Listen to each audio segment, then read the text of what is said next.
Ben, mama, meron na naman tayong parcel na dumating. Aba, lagi ka na bang papabili ng parcel? Ano yung, wala na nga tayong pera. Pabili ka pa ng pabili ng parcel.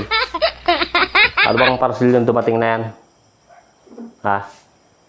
Taong pera, kaya budget na nga tayo. Pili ka pa ng bili ng parcel. 1 hour later. Bumili ako ng lipstick para gumanda ang labi ko. Bakit ka naman bumili ng lipstick?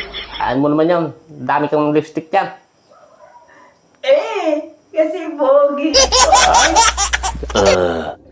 Ay? Talaga ba? Ilan naman binili mo lipstick na yan? Isa lang nang binili ko. Sige. Rin na pambili. Dalawa natin. Bumili ka pa rin ang marami.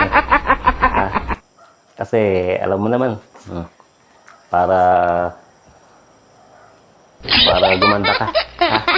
Lahat ang bibiling ko. Bili mo lahat yan. Pwede Sige. ba? Oo. Hindi ka magagalit. Hindi. Hindi na ako magagalit. Basta lahat, ibili mo, sa'yo na lahat yung sukle.